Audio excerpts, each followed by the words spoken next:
Hello and welcome to another episode of the Empowering Leaders podcast. At Aleda, we are passionate about inspiring connections and creating a world of collaboration. Our signature program, Aleda Connect, curates groups of 5 to 6 leaders from diverse backgrounds in sport, industry, social venture, and the arts who come together to learn, to connect, and to collaborate. It's been amazing. Here you are on this Zoom call, feeling within the first session like you intimately know these people and care for them. And then all of a sudden realizing that even though you're in totally different industries, we're all going through the same thing, or we've been through it and we can help each other, or there's just this hurdle that you can't see past. And then you share it with the group and there's 5 answers in 40 minutes and you think, I have not slept for 2 weeks thinking about that. Like, how is this possible? So you're listening to stories and the breadcrumbs of what makes success, and I constantly get something out of these Zoom calls and catch-ups because we're all living the same stuff, aren't we? Extraordinary people with extraordinary experience. What happens there is magical. The Empowering Leaders podcast is proudly brought to you by Victoria University, where cutting-edge sports and exercise science facilities like heat chambers, performance labs, and altitude environments mean VU is ranked 7th in the world for sports science. VU, uniquely you.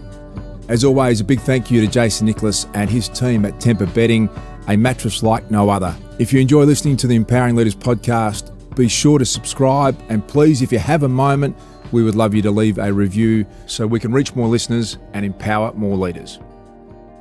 Welcome to Empowering Leaders, the podcast that dives deep into the minds of those who've walked the hardest paths, made the toughest calls, and led from the front when it mattered most. Today's guest is a man who's not just shaped teams, he's transformed them.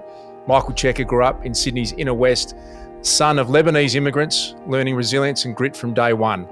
A tough, uncompromising number 8 on the field, but it's off the field where Cheika's leadership legacy has truly taken shape. He coached Leicester Rugby to their first Heineken Cup title, delivered the New South Wales Waratahs maiden Super Rugby Championship, and took the Wallabies to the 2015 Rugby World Cup final, all while building a reputation as one of rugby's most passionate and emotionally intelligent leaders. In 2022, he did it all again, leading Argentina's national team to historic victories over the All Blacks and England, showing that culture and belief can sometimes outplay even the biggest budgets. As former Wallaby David Pocock once said, Cheika demanded the best of you because he genuinely believed there was more in you than you saw in yourself, and that kind of leadership stays with you for life. Michael Cheika, great to see you. Thanks for joining me. Thank you for having me. I've got to start in the eastern suburbs of Sydney, where you grew up as the son of Lebanese immigrants, as I just said in that introduction. Can you tell us about how that shaped you to be the leader and the person you are today? I suppose there is a lot of that formation that happens with how you grew up. When your parents, for example, like my father who left the Lebanon in 1950, and then, you're leaving, you're never going back, right? Realistically, you're never going to see your family again. The not only the cost, but the effort to get there at that time. It's not like these days where you can get there and back in a day.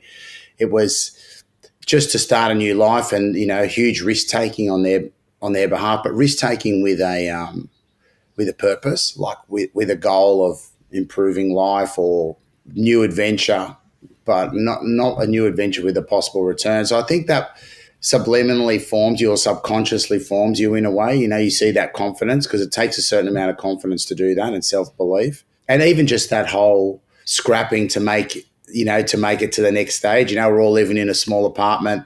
Then you get to you rent part of a house. You rent a little bit more of that house, and then you eventually buy a part of that house, and then you buy the whole house. That's pretty much how it worked when we were growing up and living in Coogee where we were.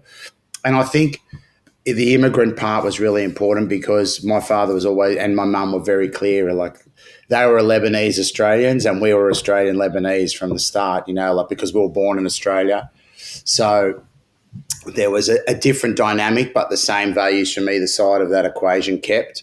And I think that really helped in informing me for the journey ahead, even though I didn't realise it at the time. I think that I look back on reflection and say, yes, that was a huge forming part of being able to take risks, but also take them in a manner that had a goal behind it, and also then being able to calculate the pros and cons from those risks, which you often have to do in leadership positions. It's hard to imagine the courage is at 1950, as you say, you paint it like that. We're not coming back. There's no possibility finance-wise. We're going to this unknown country. It's not as though you could Google what Coogee looked like from Lebanon in 1950. It's brave, isn't it? As you said, with probably not a lot of money, you start a family. Do you just see how inspiring that must have been to look back at that? Well, if you put it in a context, I think my dad, he actually he met my mum in Australia. They came separately. So when my dad arrived, he literally, they turned up at the airport because they came by plane back then, so 7 days to get there. And they asked about, where they wanted to go, like that, taxi or a bus or whatever it was. They had nowhere to go. So they said, what nationality? Lebanese. So they dropped them at Redfern where the church was. So they knew there was a community there. Of course, Redfern Oval's across the road. And I suppose that's how part of assimilation into the community was. That's where Dad started getting involved in rugby league in that time, like by going to the games. Across the road, they got a hostel somewhere nearby and they wanted to integrate, meet people, so they went to the footy, and I think it helped them in trying to integrate into society at that time. You've gone on to do incredible things that I'm sure your parents must have been amazingly proud of, and you've coached elite teams on 3 different continents. Have you seen some common threads of what really works in high-performing cultures? I think so, yeah. They are all very different, and the fact that working across different cultures is very interesting as well because not everyone's the same across the world, as we all know. If you look at the organisations as a whole, alignment is extremely important, from the top down, from chairman through CEO, head coach, captain. This ability to be aligned in both the identity and then the goals of the organisation or the club or the team, however you want to frame that word.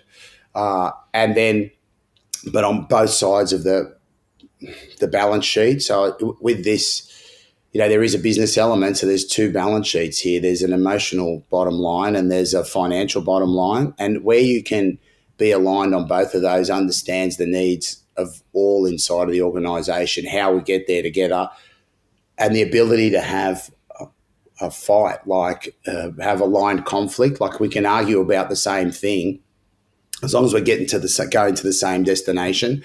If we're arguing about going to a different destination, then we've got a bit of a problem. But once you have that in all the successful teams I've been a part of, that's something that's been built. I wouldn't say it's been there automatically, but it's been built over the time and through give and take and compromise of the individuals in those positions in order to create an alignment that then everybody else can follow. Someone once said to me who'd been around elite sport for a long period of time that if you get, as you described, the board and the chairman and the coach and the captain and the head of the sport effectively and the team on the same page, it's still unbelievably hard, but you're no chance without it. That is a search, isn't it? And they're so delicate, aren't they, sporting organisations, with the emotion attached to it to try and align those spaces. Is that, as a coach, you've had to sit there and when they're not aligned, that must be incredibly frustrating as well. Yeah, look, I think you can still, without alignment, I think you can achieve a random success. You can have that 1 year where things happen and it goes like that. But for the continued or building towards success, if we're building towards a successful team, and then the consistency of that team, the success of that team going forward, I think that's really essential. Therefore, for the coach, a person in my position who is the boss, but is not really the boss because there is a boss above that boss. So managing upwards and negotiating upwards is just as vital as the management and the leadership of people who are directly into your remit, because there's the skills element as well, but then the negotiation element, the ability to the people manage, to maneuver people where you want them to get them to do things for you, to do things for the team, position them in that way, I think that's a skill that isn't naturally with all coaches because we come out of a sporting environment. But if you can master it, it's something that's very useful for the success of your team. As you were talking on that, my mind was wandering to Ange Postecoglou and his scenario in recent times. I had the privilege of interviewing Ange in this format previously, and you look at it as an outsider who doesn't understand English Premier League soccer at all, but you could see this coach who's got a consistent history of success all the way along, who had half his team out from the start of the season and then wins this extraordinary Europa Championship, historic 17-year drought-breaking success for Tottenham and this massive supporter group. But you can just see there's not that alignment or that support coming out from the club, as I'm sure someone you followed that success, and then the crazy pressure that comes on a coach in that scenario. Is that sort of what you've got to deal with? That's sometimes the landscape as a coach? Yeah, I think you've also got to position yourself in that battle when it's not happening for you there. So in say Ange's position, he has to either position himself to try to maneuver management from the background, probably away from the spotlight, away from the players, etc. Or if he needs to change tack and put that in front of the spotlight because he needs to force a change somehow. I recall. I know Ange. I've met him a couple of times, but I recall a play he made. Back when he was coaching the Socceroos, I was coaching the Wallabies at the time. Qualified them for a World Cup, and then left. And I found that a bit hard at the time to understand because I was thinking, how could he, the passion, and I see he's so passionate about it, but I understood completely maybe a year or two later when we had, different things that happened inside of the Wallabies scenario with management that showed that if they're not aligned to what you as the coach are doing, then success will not happen. It won't happen. And he's agitated for change in those scenarios because he believes that they'll give him success. And that's, I imagine, what he's doing. I can't speak about over here. And then he's got also the courage to put himself out there and call the trophy. And it's nothing sweeter than when that happens after you've called it, I suppose. So, it's a challenge, but he handles it extremely well. Like, he's in the public domain a lot, and he handles it very well. I want to ask you about that public domain. It's a level of pressure that normal humans don't understand. I don't understand. I've never been in that scenario. You know what that's like. Huge public pressure, huge attacks critically, most of it unfounded, and a lot of it designed to agitate you at a press conference, see if they can get under your skin. How have you gone about having the balance to be able to deal with that?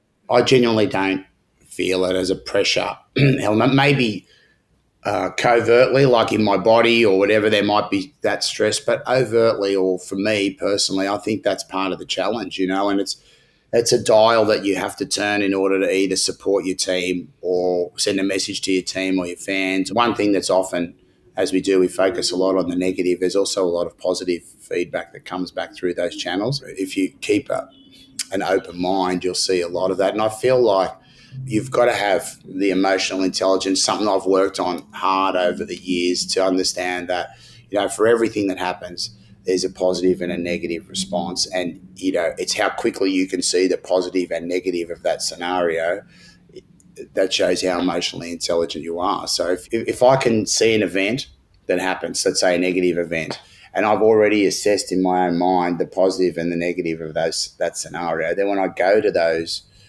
media conferences or I am questioned, then I feel like I can handle that a lot better because I've pretty much asked myself all the questions and answered them to myself. Sometimes you choose to go back with a bit of fire. You want to send a signal. A lot of the stuff that coaches, I would say, would do, definitely for me, a lot of it's calculated.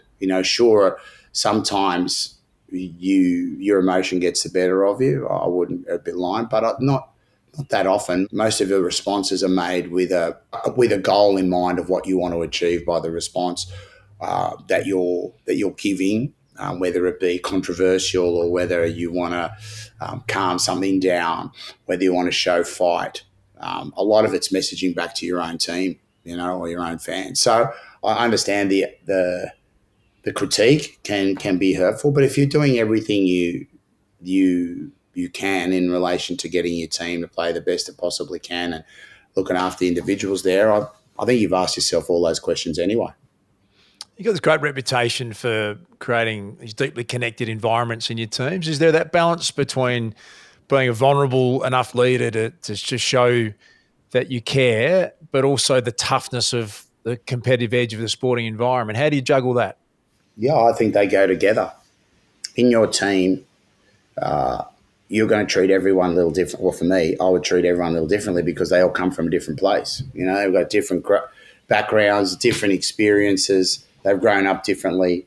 Having had kids in different schooling systems across the world, I understand that they grow up learning a different way. You know, all kids do, and that's often the foundation for how they're going to learn as footy players, because that's how they've been brought up to learn, right? So I think you can treat everyone differently in that regard, but then you've got to value everybody the same at the same time, and that is extremely important, because once you're seen to do that, sure, you won't get everyone, but I think people inside of your playing group will respect the scenario. Okay, I'm not getting picked a lot here, but this guy's helping me with this thing, or he's looking after that for me, or he's giving me the respect to talk to me honestly about what's going on in the selection battle. Or, you know, there's the other ruthless side where then you go and cut players, or you've got to change. And that's, as long as you look after them and care for them the best you can, and then when they're no longer to the very day when they change over to another team, and that's whether that's by their choosing or by yours.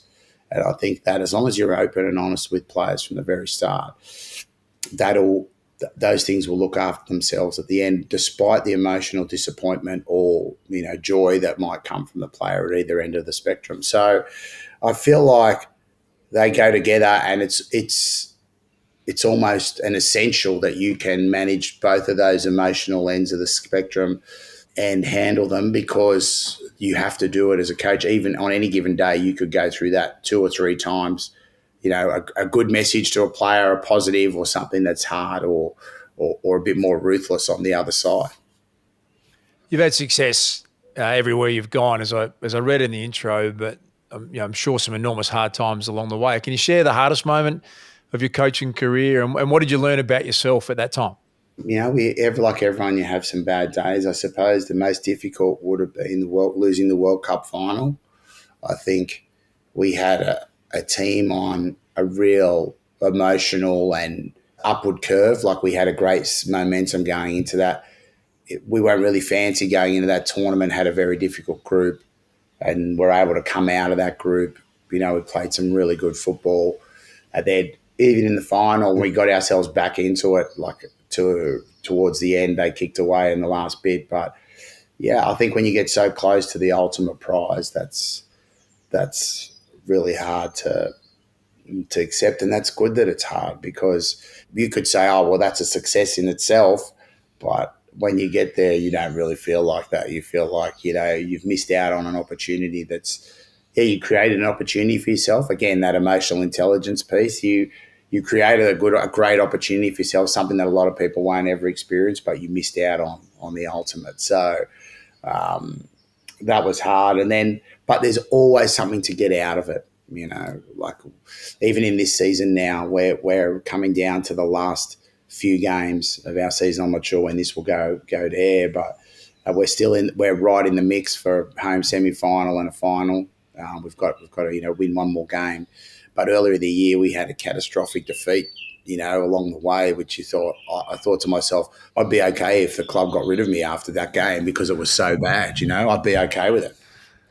In fact, I went and asked them about it, you know, I told them I'd be okay with it if you guys wanted to give me the bullet after that, because it was one of those days but it taught you something about the team. I've only been with this team for a year. It taught me something that I had to attend to urgently, which probably hadn't surfaced so clearly for me until that day. So in all of the hard days you have, there's comeback days that you can create out of the back of that day. I remember with Leinster early on, first year, somehow we managed to get to a European semi-final, and we got punished by our neighbours, Munster. that day when we looked sort of fancied with a bit of momentum. And that taught us a lesson for maybe 3 years later when we came back to the very same match, very same opponent. We were much less fancied and we were able to turn the tables. And that gave us the platform to go on and win the final. So for all of those days that you have that you wish didn't happen, there's always an opportunity that will come later on. You see the meaning of why that happened to you once you turn it around somewhere further down the line. It's an amazing story you just shared to me, that you had a defeat so catastrophic this season, you would have been okay with being sacked. And you literally went to management, did you, and said, hey, that's gone so badly. If you want to change your mind here, that's an amazing thing to do. And could you give us an insight into what the shift was? What did you do to change after that? I think it was more an approach I took personally with the turnarounds. Most of the things I've been in are turnarounds. This team let their coach go, so that I'm with now, let their coach go at the end of the season. I only came in, with about 10 days before the preseason started. They asked me 2 weeks beforehand. So, and I agreed to come for a year only because of certain personal reasons. So I realised that with this turnaround, it had to be done in a different way, because normally you try and build 1, 2, 3 years or something like that on a building process, renovate your roster, do things like that. But these opportunities weren't here for me. So I tried a few different techniques in the turnaround for the team.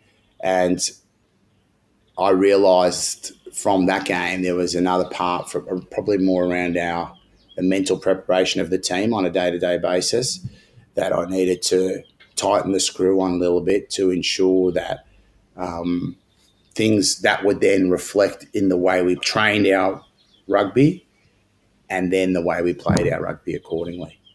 And you might think, well, why didn't you do that from the very start? Well, we actually started the season quite well. We had a good run. I think won 5 out of 6 or something like that.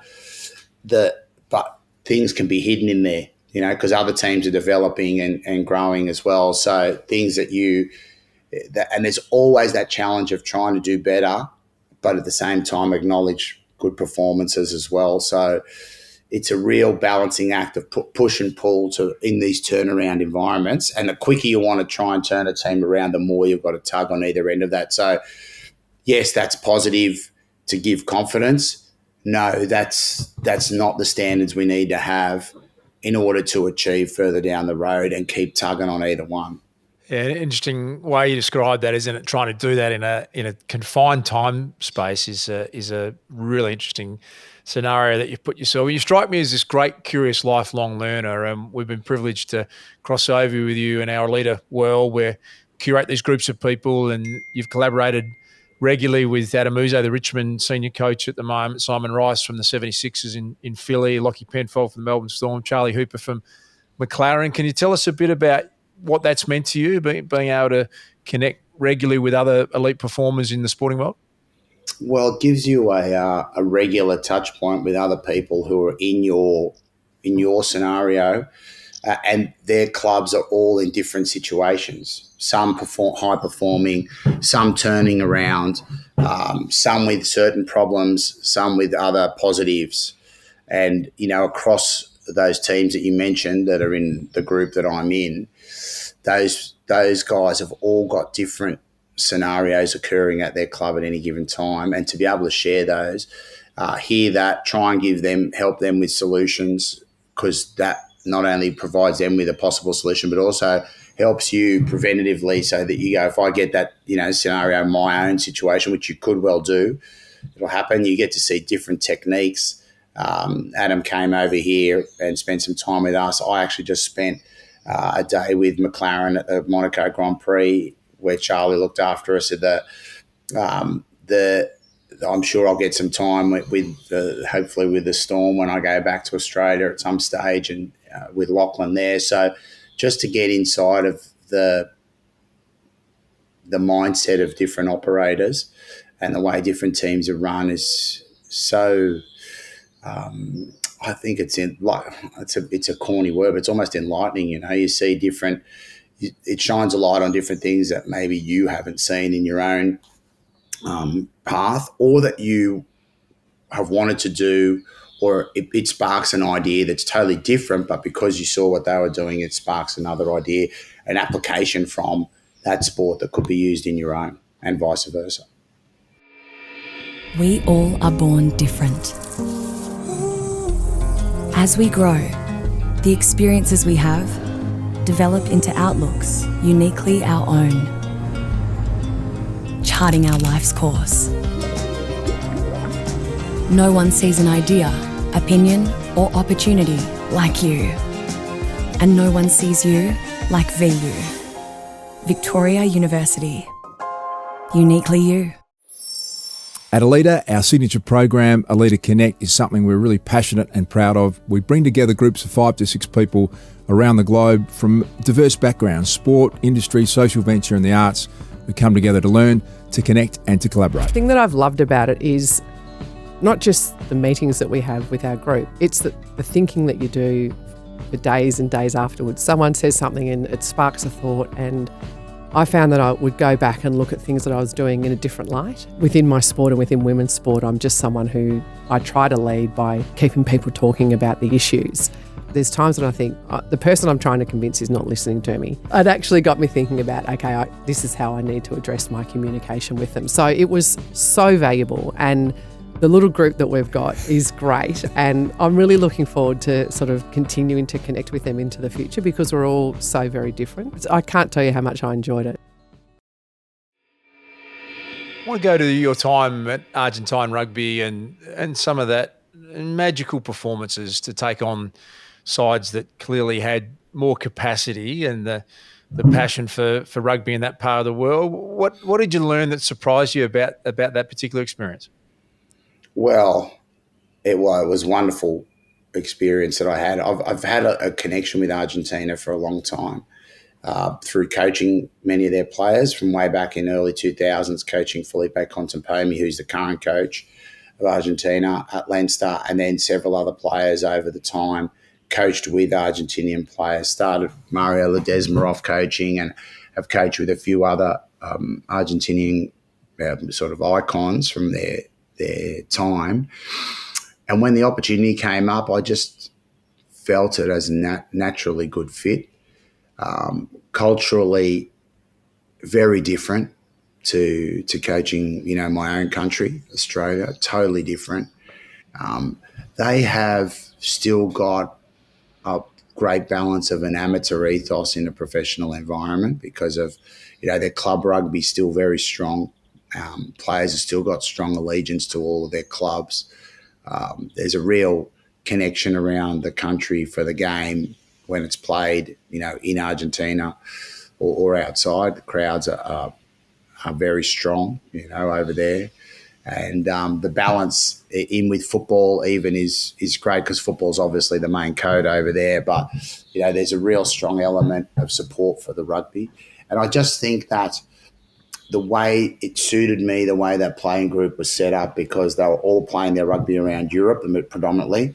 A few of them were playing in Argentina, but the vast majority were playing outside, which is a domain I knew well. So I could be involved with them, live over here, still be involved with the players, individually away from their clubs, like not bothering their clubs at all, but still had input there with them, was able to go and watch games, talk to them, had built good relationships with all those players and high quality people, high quality people. I'm still coaching here now with the captain of Argentina, Julian Montoya, who's at Leicester.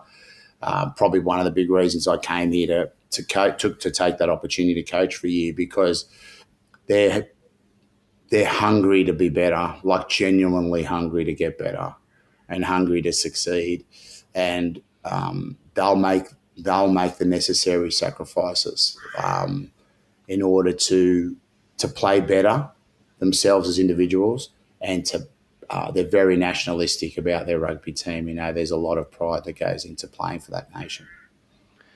You had a history in the fashion world, which I didn't realise, apart from doing some research, and you started with legendary fashion designer Colette Dinnigan, and you had your own greatly successful fashion business that you ran, and I'm curious, what lessons can the corporate world learn from sport, and vice versa? What can sport learn from the corporate world?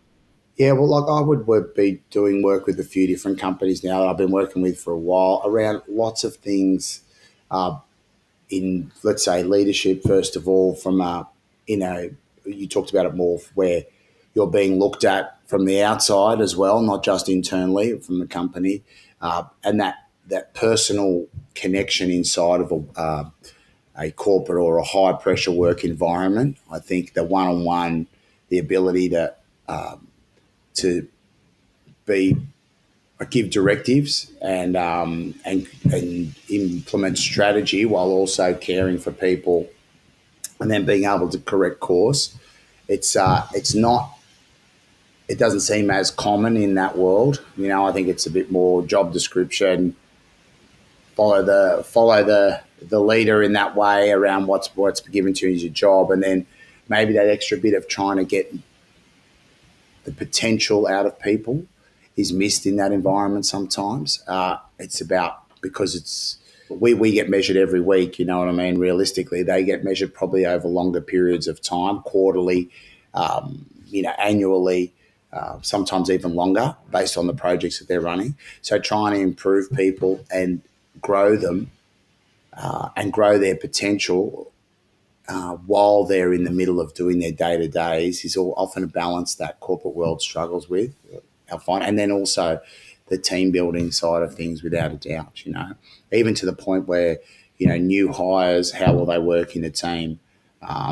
It's such an important part of recruitment, whether it's in a sporting framework or in a corporate framework, that no matter what you've got, the people make it work to a higher level, the people that you have. And if you can make sure that you're recruiting it the right way and you're seeing which people work best, use their skills best inside of a team, I think that's extremely important. We do that a lot. Part of the recruitment process for me, it's not just about the player's skills, it's about how the player will fit inside of the complementary nature of the roster that we're setting up. I want to ask you if you could go back to your younger self, Jack, and give yourself some leadership advice starting out. What would you say to your younger self? I'm a real believer in that all the things you do along the way create the next step for you. So I'd almost not want to give advice. I don't think you want to be the finished product. I'm still working out what I'm going to do when I grow up. You know what I mean? I think it's just about. It's like, even for me, I've never had a manager, or I've never had a deal. I've never locked something in for the future while I'm doing something else, because I feel like you've got to pay full attention to what you're doing. And as good as you do that job, no matter what your experience is or your track record is, as good as I do here at Leicester, will decide what can happen for me next. And I feel like that's the key. When it comes down to the leadership tip, maybe in the moment itself, it's to try and improve. If I was looking back, I feel like where I've improved a lot from younger days is my emotional intelligence, like the ability, like I talked before, to see the positive and negative of everything that happens, because there is a positive and negative outcome for everything that happens, and it's just how quickly you can identify what those are or what that is, either side of that equation, that helps you then kick it on and take it on into the future. I feel like that's something that I've improved with time. So if I could give that message back to younger self, I probably would have made a fair few better decisions early on. It's a brilliant answer, and you can see your sense of values are so strong, just to live in the moment, which is a great skill in itself as well. We love this idea that success leaves clues, Check, and love the patterns of leadership for successful people, starting with this idea that you've got to fill your own cup up first, we think, before you can help others and have a sense of that self-leadership. What do you do for you most days that help you sort of perform at your best for others? I just get fired up for the day, honestly. Sure, there's lots of different things that I've done and I do. My businesses, I like the business part of it. I love. I like to have that balance through contradictory things. I think nowadays to win, you've got to be obsessed. So I think and I think there's the way you've got to also have balance at the same time. So it's almost contradictory. How do I have balance, but I'm also obsessed with doing it? And I think there's two ways. You could either be less obsessed because it sort of evens up the scales, or that's not really what you want. So you've got to be doing other things that will correct the scales back. So obsessed to win. And then what is it? For me, there's like education, the businesses I have and have always had that have allowed me to coach because I love it, as opposed to wanting to do it for the cash, which is a real thing for modern day coaching. Like you've got to live as well. I think that balance has been really good for me, and it's allowed me to do the things I wanted from coaching. And then being, I suppose, inquisitive into other ways of doing things, looking at different ways. And I've often brought some different methodology that I've learned from something totally different from footy, brought it to the team. Sometimes it's landed like a lead balloon and sometimes it's taken off, like a rocket. So, and not be afraid to do that. I think as I've got older, I wouldn't have done this in advance. I would have established like my own leadership, I suppose, model for myself, which will keep me grounded in making sure I'm paying attention to all the things. I've sort of developed that over a bit of time. That would help me always not lose sight of the things that got me to the stage I am now, and then it will also give me the ability to learn more and get better as I go forward. So one thing that you've always done as a leader that you'd never change? I've always spoken my mind, told the truth. I think honesty is a key factor. It's not always delivered the same way. Since young, I've always been a person that spoke my mind, and sometimes it's got me in trouble. I get it. But I think that's better, getting in trouble for speaking your mind, than not being quite so genuine and being able to buffer the consequences. So I feel like that's the way. It's very important that people see that you're genuine, especially your players, because when you deliver them good news or bad news, they know it's coming from the heart. I can see no one would mistake you of being anything apart from genuine. And it looks as though you've got a really clear vision of everything that you want to do. Has there been another visionary leader that's inspired you and you've gone, that's the type of vision I want to follow, or a type of visionary leader? Mate, I'd say I've been inspired by either sports people or people in whatever domain it might be who have stood up for something against the odds. I think that's more, I don't know if that even leads into leadership, but like, let's say, Cassius Clay, Muhammad Ali, those scenarios, or people who have suffered the challenge of trying to break through and be themselves in an environment that hasn't necessarily wanted to accept them, have been people that would inspire me. Not necessarily from a leadership point of view, but just to show the commitment that's required when you're in an environment, like a Nelson Mandela or this type of thing, when you're in an environment where it seems like everything's against you, but you're able to maintain the integrity of what you believe in and you come through. There's even modern day people that inspire me around that, with stories where you evolve through situations and you come out the other side, with success, achieving your goals, but maintaining your integrity all the way through. I think they're the types of people that would help me to put my, sort of persona together. I heard you talk a bit about how inquisitive you are, and you're searching for learnings all the time, and education, I think, was the words that you used. That curiosity is a pattern that we see as well. How does that show up for you, and can you give us an example of how your curiosity takes you down a certain path? Well, I think for me, I didn't attend tertiary education post-school, like school. I think I'd had a few years of school. I wasn't that keen on doing a few more. I wanted to get out into the wide world. I think that led me to being much more inquisitive about learning things through probably more school of life, whether it be languages. I've had the opportunity to learn a few of those through my travels, and and that's been great for me. And then obviously in business, learning there, I have had the opportunity to go and do exec ed at Stanford now, a few different occasions, and that was just totally brilliant, because I hadn't been in that environment before, and it allowed me to put a bit of structure or shape to the things that I thought of were important as well, and allowed me to validate a few different things, and I suppose get confidence that the experiences that I had, like say in that class where there was 39 other founders, CEOs, and there was the footy coach in the middle of it, it gave you the confidence to be able to learn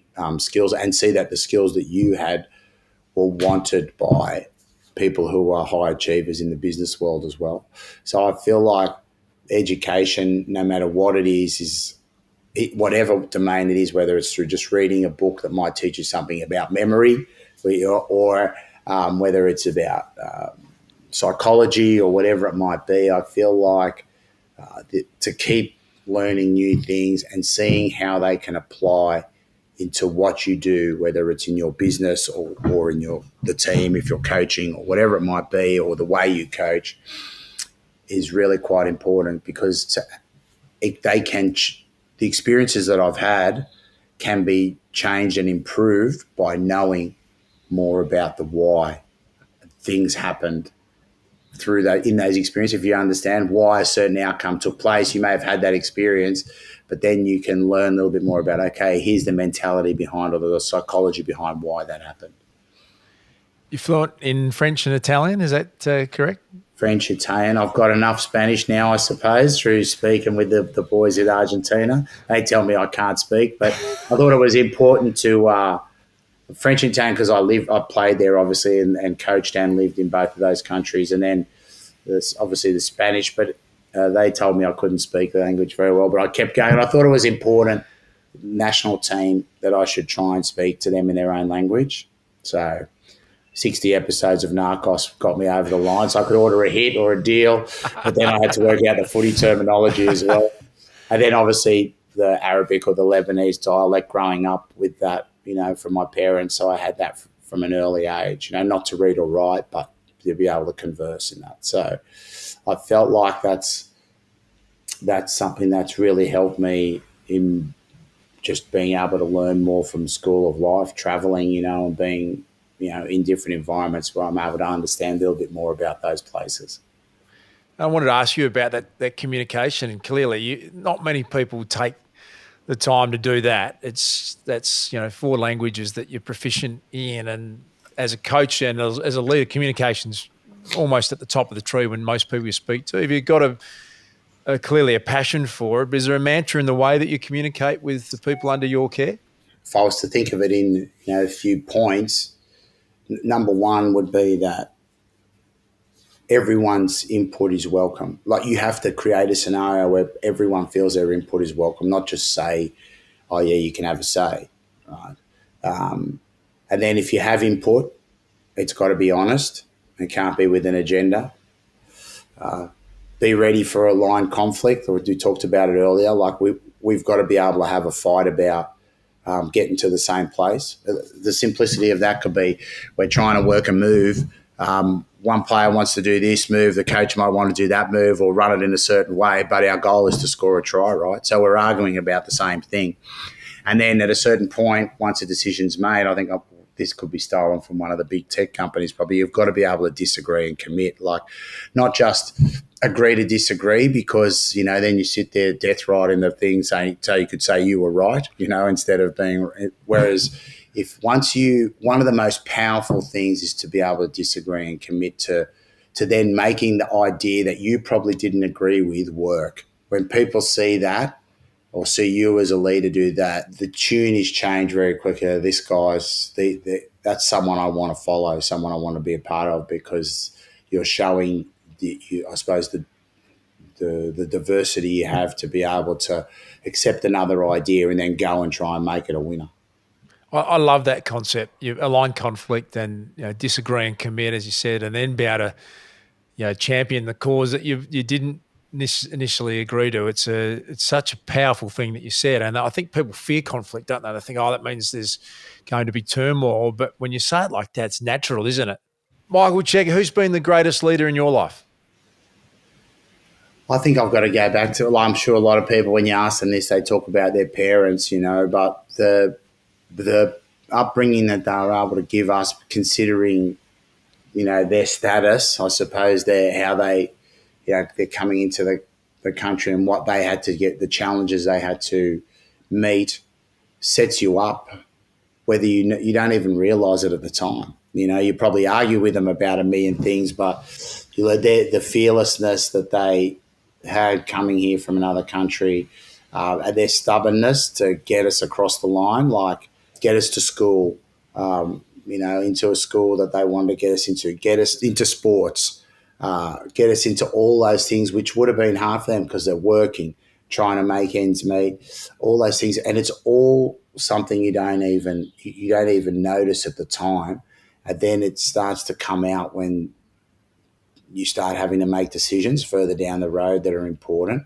You start to think that formation almost directs you the way you're going to act. So from that point of view, I think in these modern times, it's those examples are extremely important. They're probably the people that were established leaders in the past, politicians and all that type of thing, they've lost their aura as far as leadership's concerned. I think leadership's found more around those areas where there's a genuine passion, whether it be in family, in sport as well. I've had some great captains that I've played with, and coaches, and people who have sort of guided as well there. But you can't go past my parents based on the fact that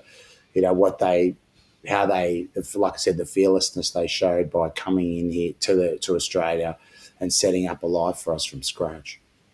I was just thinking how many people in this format, this couple of hundred people I've asked that question to, and I have to go back and check the percentage of people that go to their parents, and it's probably the right pattern, isn't it? Because if you're sitting there achieving what Michael Cheika's had, or you're lucky enough, like me, to have these wonderful parents, it does make you, with your own parenting, realise just how massive it is, isn't it? To have that foundation that you've got to be able to sit here and say, they changed the course of my life, and to be able to understand. I love hearing that answer. Thanks for sharing it. We're a bit obsessed with collaboration, Jack, and the possibility when you bring great seem to search that out in your life a lot. And as we said, we love having you in the Aleda community. Has there been someone you've got lots of passions and lots of businesses and different ideas. Has there been one person you thought, God, that's someone I'd love to connect and collaborate with?